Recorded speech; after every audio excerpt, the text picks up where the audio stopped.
Hello friends, मैं doctor नीलम आपका अपने चैनल स्टडी एंड रिसर्च में स्वागत करती हूँ। फ्रेंड्स, आज हम स्टडी करने जा रहे हैं यूरोपियों का भारत में आगमन। जो टॉपिक हमारा चल रहा था उसी पर और भी क्वेश्चंस हैं जिनकी स्टडी आज हम करेंगे, और इसके बाद एक और वीडियो इस पर मैं लाऊंगी। उसके बाद हम नेक्स्ट टॉपिक पर चलेंगे। तो चलिए अपनी स्टडी को आगे बढ़ाते हैं। ये लगभग 6 इसके पार्ट्स बन जा रहे हैं यूरोपियों के भारत के आगमन पर, क्योंकि स्टार्टिंग में मैंने वन लाइनर क्वेश्चन करा दिए थे, तो उन्हीं को अब मैं ऑब्जेक्टिव पैटर्न पे करा रही हूँ। थोड़े से डिफरेंट क्वेश्चन भी हैं, तो अगर आप देखना चाहें तो ज़रूर देखिए। चलिए अपनी स्टडी को आगे बढ़ाते हैं। इस तरह का वीडियो पसंद आता है तो लाइक शेयर सब्सक्राइब करें। सब्सक्राइब करने के बाद बेल आइकन की घंटी को जरूर प्रेस कर लें, ताकि इस तरह का वीडियो जब भी अपलोड करूँ उसका नोटिफिकेशन आसानी से मिल सके। तो 40 तक हमने क्वेश्चन सॉल्व कर लिए थे। 41 हम एक बार फिर से सॉल्व कर लेते हैं। 41 भी मैंने सॉल्व कराया था। चलिए यहीं से हम देख लेते हैं। वास्को डी गामा का भारत में आगमन हुआ, तो इसका आगमन हुआ था 1498 में। इसे हम ए लिख लेते हैं। एक मिनट।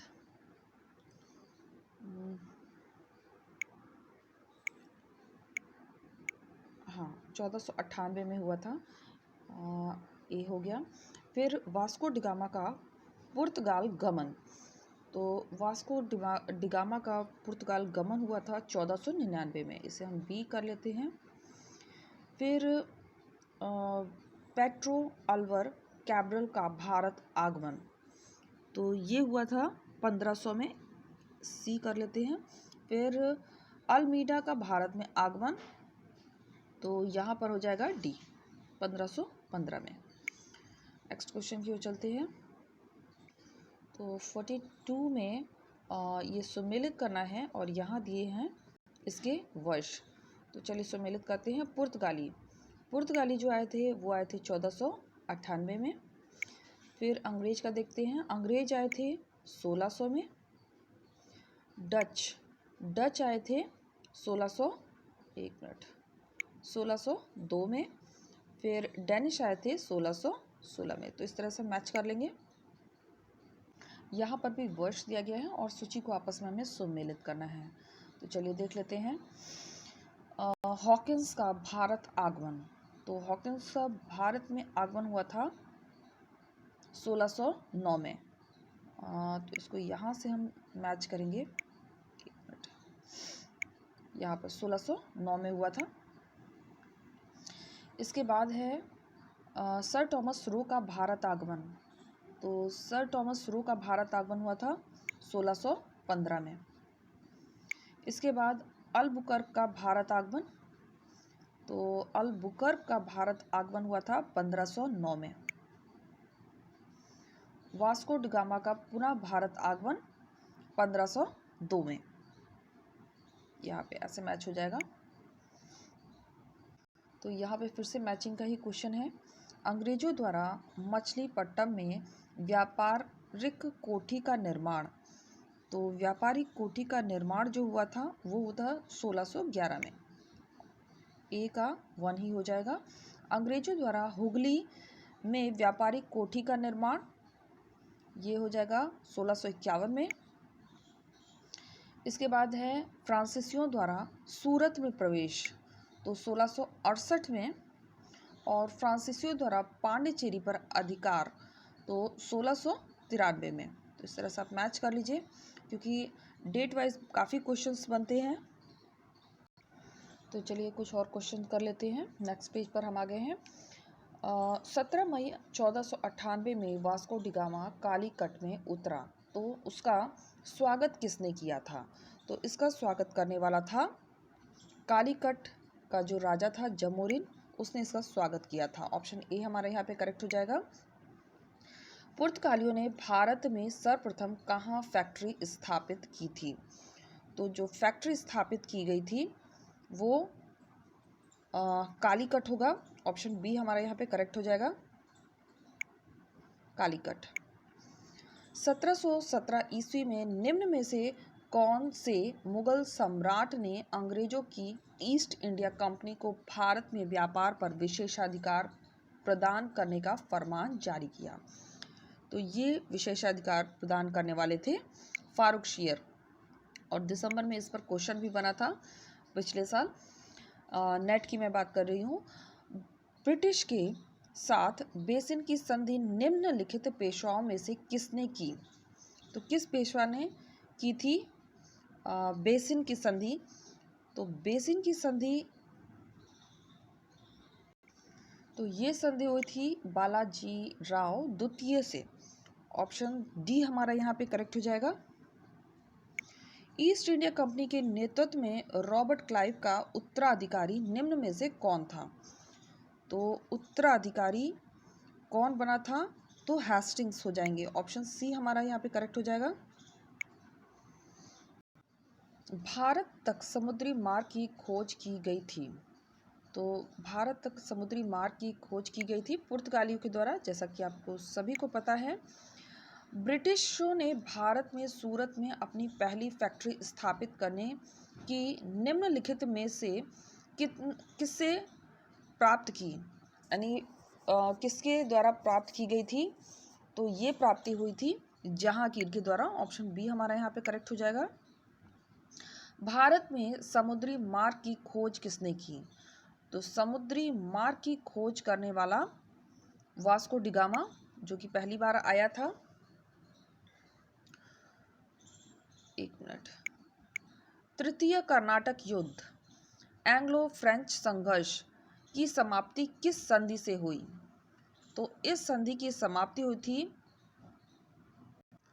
पेरिस की संधि से। ऑप्शन ए हमारे यहाँ पे करेक्ट हो जाएगा। पुर्तगाली व्यापारिक कंपनी के भारत आगमन का सर्वप्रमुख उद्देश्य क्या था? तो जो सर्वप्रमुख इनका उद्देश्य माना जाता है वो है ऑप्शन ए, काली मिर्च व अन्य मसालों के व्यापार पर एकाधिकार प्राप्त करना। किस पुर्तगाली गवर्नर ने नीले पानी की नीति अपनाई थी? तो नीले पानी की नीति अपनाने वाला था Francisco de Almeida. Option A हमारा यहाँ पे करेक्ट हो जाएगा। किसे भारत में पुर्तगाली साम्राज्य का वास्तविक संस्थापक कहा जाता है? तो वास्तविक संस्थापक कहा जाता है अल्फांसो डी अल्बुकर्क।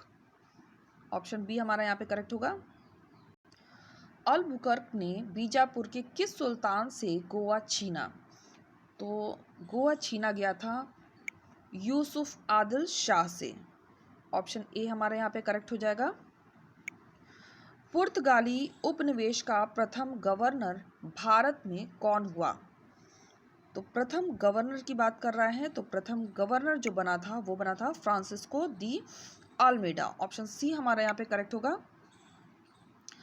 निम्न में से किस अंग्रेज ने पुर्तगालियों को स्वैली के स्थान पर हराया? तो स्वैली के स्थान पर हराया गया था थॉमस बेस्ट को। ऑप्शन बी हमारे यहाँ पे करेक्ट हो जाएगा।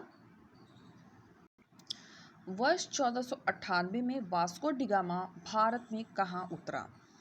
तो 1498 में कहाँ उतरा था? कालीकट में उतरा था। ऑप्शन बी हमारा यहाँ पे करेक्ट हो जाएगा। वास्को डिगामा कहाँ का रहने वाला था? तो ये बहुत ही इजी क्वेश्चन है। तो ये रहने वाला था पुर्तगाल का। ऑप्शन ए हमारा करेक्ट हो जाएगा। वह अंग्रेज जिसने सम्राट जहांगीर के दरबार में आकर भेंट किया था। तो जहांगीर के दरबार में आने वाला था sir Thomas Roe. Option A हमारे यहाँ पे करेक्ट हो जाएगा। गोवा, दमन, दीव और उपनिवेशीकरण मूलतः किया गया। तो किसका किया गया था? किसके द्वारा किया गया था? तो ये हुआ था पुर्तगालियों के द्वारा। ऑप्शन डी हमारा यहाँ पे करेक्ट होगा। अल्बुकर्क ने गोवा को 1510 ईस्वी में किससे छीना? तो ये छीना गया था बीजापुर के सुल्तान से। ऑप्शन बी हमारा करेक्ट हो जाएगा। ये वन लाइनर क्वेश्चन में काफ़ी कुछ इसमें से मैंने आपको कराया हुआ है, लेकिन आप आपकी डिमांड थी कि ऑब्जेक्टिव पैटर्न पे मैं लाऊं, तो अभी मैं ऑब्जेक्टिव पैटर्न पे ही आपको क्वेश्चंस प्रोवाइड करने वाली हूँ। और आप सभी को बहुत बहुत धन्यवाद कि आप मुझे टाइम टू टाइम गाइड करते रहते हैं इस तरह के वीडियोस बनाने के लिए। तो थैंक यू टू ऑल। 15 अगस्त 1947 के बाद भी भारत का कौन सा भाग पुर्तगालियों के अधीन बना रहा? तो वह भाग था गोवा। ऑप्शन ए हमारे यहाँ पे करेक्ट हो जाएगा। पांडिचेरी वर्तमान पुडुचेरी के संदर्भ में निम्नलिखित कथनों पर विचार कीजिए। तो ये कथन दिए गए हैं और इसके अकॉर्डिंग हमें आंसर देना है। नंबर 1 है, पांडिचेरी पर कब्जा करने वाली पहली यूरोपीय शक्ति फ्रांसीसी थी। ये बात सही है। पांडिचेरी पर सबसे पहले नहीं, एक मिनट, इसमें पांडिचेरी पर कब्जा करने वाली यूरोपीय शक्ति फ्रांसीसी थी। सही बात है, ये करेक्ट होगा। ठीक है। फिर नंबर 2 है, पांडिचेरी पर कब्जा करने वाली दूसरी यूरोपीय शक्ति पुर्तगाली थी। यहाँ ये गलत कह रहा है। नंबर 3 है, अंग्रेजों ने कभी पांडिचेरी पर कब्जा नहीं किया। ये भी गलत है। तो हमारा जो आंसर इसमें बन रहा है वो केवल ऑप्शन 1 हो जाएगा, यानी ए। ये करेक्ट होगा, केवल इसमें यही वाला करेक्ट हो रहा है। नेक्स्ट क्वेश्चन देखते हैं। लंदन में ब्रिटिश ईस्ट इंडिया कंपनी के गठन के समय भारत का निम्न में से कौन सा बादशाह था? तो कौन बादशाह बना था? तो ये बना था अकबर। ऑप्शन ए हमारा करेक्ट होगा। प्रथम कर्नाटक युद्ध की समाप्ति किस संधि से हुई थी? तो जो संधि थी प्रथम कर्नाटक में जो हुई थी वो थी ला शापेल की संधि। ऑप्शन ए हमारा करेक्ट हो जाएगा। गोडेहुंग की संधि या पांडिचेरी की संधि से कौन सा युद्ध समाप्त हुआ? तो इसके द्वारा जो युद्ध की समाप्ति हुई थी वो थी द्वितीय कर्नाटक युद्ध। ऑप्शन बी हमारे यहाँ पे करेक्ट हो जाएगा। वाड़ीवाश के युद्ध 1760 में अंग्रेजों का नेतृत्व किसने किया? तो अंग्रेजों का नेतृत्व करने वाला था इसमें sir Eyre Coote. Option A correct हो जाएगा। कर्नाटका का तृतीय युद्ध किस संधि के फलस्वरूप समाप्त हुआ? तो कर्नाटका का तृतीय युद्ध पेरिस की संधि के द्वारा। तो यहाँ पे हमने तीनों ही युद्ध के बारे में बात कर लिया है। फिर से एक बार देख लेते हैं। सबसे पहले जो प्रथम युद्ध था उसकी समाप्ति हुई थी ला शापेल की संधि। द्वितीय युद्ध, एक मिनट, यहाँ पे पांडिचेरी के युद्ध नहीं, द्वितीय, यहाँ पे तृतीय की बात की गई है। कर्नाटक के तृतीय युद्ध की समाप्ति हुई थी पेरिस की संधि के द्वारा। तो प्रथम और तृतीय के बारे में यहाँ पे बात की गई है। ये पांडिचेरी की संधि यहाँ पर हुई थी। चलिए आगे चलते हैं। फ्रांसीसियों के पतन का कारण था। तो उस फ्रांसीसियों के पतन के लिए ये सभी कारण उत्तरदायी हैं। उपयुक्त तो सभी हो जाएगा। एक बार देख लेते हैं। ए कहता है अंग्रेजों की नौसैनिक श्रेष्ठता एवं भारत व भारत के बाहर अंग्रेजों से व्यापारिक प्रतिद्वंद्विता थी। बात सही है। बी है फ्रांसीसी सरकार के समर्थन का अभाव। सी है फ्रांसीसी कंपनी का दुर्बल संगठन। तो ये सभी हो जाएंगे इसके लिए उत्तरदायी। निम्न में से कौन सा युद्ध निर्णायक युद्ध था जिसमें फ्रांसीसी हार गए और अंग्रेजों की सर्वोच्चता स्थापित हो गई? तो अंग्रेजों की सर्वोच्चता स्थापित हुई थी वेदरा के युद्ध से। ऑप्शन बी हमारा यहाँ पे करेक्ट हो जाएगा। वाड़ीवाश का युद्ध, इसमें जो हो जाएगा वाड़ीवाश का युद्ध। ऑप्शन ए करेक्ट होगा। कौन सा युद्ध यूरोपीय आंग्ल फ्रांसीसी युद्ध का विस्तार नहीं था? तो विस्तार नहीं था, ये हो जाएगा कर्नाटका का युद्ध, द्वितीय कर्नाटका का युद्ध। निम्नलिखित यूरोपियों में से कौन सा एक स्वतंत्रता पूर्व भारत में व्यापारी के रूप में सबसे अंत में आया? तो सबसे अंत में लास्ट में आने वाले थे फ्रांसीसी। ऑप्शन सी हमारे यहाँ पे करेक्ट हो जाएगा। भारत का बादशाह उस समय कौन था जब ब्रिटेन की ईस्ट इंडिया कंपनी की स्थापना हुई? तो ब्रिटेन की ईस्ट इंडिया कंपनी की जब स्थापना हुई तो यहाँ पे जो शासक था वो था अकबर। ये पहले भी अभी हमने सॉल्व किया। 17वीं सदी के दौरान दक्षिण भारत में यूरोपीय व्यापारिक कंपनी की सफलता के लिए निम्न में से कौन से कारण थे? तो कौन से कारण उत्तरदायी थे? तो उसमें हो जाएगा, देख लेते हैं। नंबर 1 है दक्षिण में मुगल उतनी तादाद में नहीं थे। दक्षिण में मुगल उतनी तादाद में नहीं थे जितने उत्तर में थे। तो ये सही बात है। और विजयनगर राज्य 16वीं सदी के अंत में उखाड़ फेंका गया। 16वीं सदी के अंत में उखाड़ फेंका गया, सही बात है। फिर 3 नंबर है दक्षिण में अनेक छोटे और कमजोर राज्य थे। तो ये सभी सही है। तो हमारा जो आंसर बनेगा वो हो जाएगा ऑप्शन ए। फ्रांस की सरकार ने किस वर्ष भारत स्थित फ्रांसीसी बस्तियों का अधिकार भारत सरकार को सौंप दिया? तो ये सौंपा गया था 1954 में। ऑप्शन बी हमारा यहाँ पे करेक्ट हो जाएगा। इतिहासकार मैकाले के अनुसार वह पहला व्यक्ति कौन था जिसने पहली बार अनुभव किया कि मुगल साम्राज्य के खंडरों पर एक यूरोपीय साम्राज्य बनाया जा सकता है? तो डुप्ले, ऑप्शन ए हमारा इसमें करेक्ट हो जाएगा। तो फ्रेंड्स यहाँ हम आ गए हैं अपनी प्लेलिस्ट में। यहाँ से आप अलग अलग टाइप के वीडियोस देख सकते हैं और इनके लिंक आपको डिस्क्रिप्शन बॉक्स में मिलेंगे। और जो अभी स्टडी हम कर रहे हैं,